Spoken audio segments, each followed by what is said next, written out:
Romain Cambon. Ballon dans la profondeur, où là on se regarde un petit peu. Grosse mésentente là du côté de la défense de Chambly avec le portier qui est resté au sol. Ballon à l'entrée de la surface de réparation, la frappe elle est contrée. Et allez, ballon à l'entrée de la surface de réparation, récupéré un petit peu facilement par les joueurs de Concarneau. La tentative de frappe, tentative puissante, signée Saïd Idaza là. Et ballon bien sorti par Pondémé qui ça y est rentré dans son match après le gros choc de tout à l'heure. C'est Clément Couturier. Balle touche pour les joueurs de Concarneau là, avec une petite semelle. Alors c'est qui est venu mettre cette semelle? Attention, parce que Gendré il a déjà pris un carton jaune, ouais. Et un jaune plus un jaune égale à rouge. Et bien voilà un tournant important de cette rencontre avec l'exclusion de Gendré qui va sortir des limites du terrain pour deux fautes vraiment évitables. Hein. Là il s'est exclu tout seul, Grégory Gendré. Kalenda Messi qui vient en point d'appui, qui va resservir Jeffrey Nsimba, qui met ce ballon dans la surface de réparation. Oh, le centre-tir qui a failli surprendre, qui a failli seulement un Simon Pondémé qui vraiment là a sorti le bon geste sur ce centre de Jeffrey Nsimba qui a failli se transformer en but.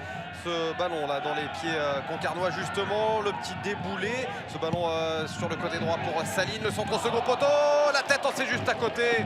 Cette tête signée Saïd Idaza sur ce service impeccable de Ludovic Saline. Romain Cloarec. Attention la frappe et ce ballon qui finit au fond. Frappe entrée de surface de réparation, ras du poteau et ça finit au fond. Son compère Kalenda Messi qui a trouvé le petit filet sur cette frappe sèche. Entrée de surface de réparation qui finit au fond des filets. Et ça fait un but de plus. Elle est manifeste de la part là, des joueurs de Chambly. Et finalement, Ivan Seznek qui va venir. Oula, il a complètement raté sa relance. Seznek, la tentative de là, mais c'est au fond. Oh, quelle bourde. C'est Doucouré qui vient de rentrer. Et quelle grossière erreur. Le but casquette encaissé par Concarneau sur cette relance complètement ratée par Seznek qui a voulu relancer vite et fort. Il a voulu rattraper son geste et rattraper le ballon. Au final, il le met dans les pieds de Lassana Doucouré qui vient de rentrer sur la pelouse et qui, avec beaucoup de sang-froid, met ce ballon au fond parce qu'il fallait encore la mettre. Regardez cette relance et regardez cette tentative de relance à la main complètement ratée. Au moment d'arrêter son geste, il échappe le ballon. Et après, la finition, elle est belle. Et Nicolas Cloarec me disait c'est une bonne chose, ça nous permet de nous professionnaliser. On va quand même suivre cette action et ce centre au cordeau. Et le ballon sur la barre transversale avec la défense de Concarneau complètement à l'arrêt. Ils sont groggy les joueurs de Concarneau.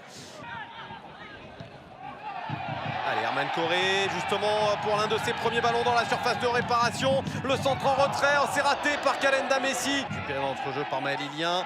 Corré à l'entrée de la surface de réparation. La frappe croisée, c'est à côté. Une deuxième mi-temps assez propre. Attention à ce ballon pour Chambly à l'entrée de la surface de réparation. C'est remis. La frappe et ce ballon sorti par la manchette de Seznek. Et bien voilà, il se rattrape parce que c'était une balle de match pour Ben Méziane qui a frappé, qui a trouvé la très bonne manchette. L'excellente manchette de la part de Seznek. Le dégagement autoritaire de Gasser et c'est terminé. Un but partout, fin de cette rencontre au sommet du national.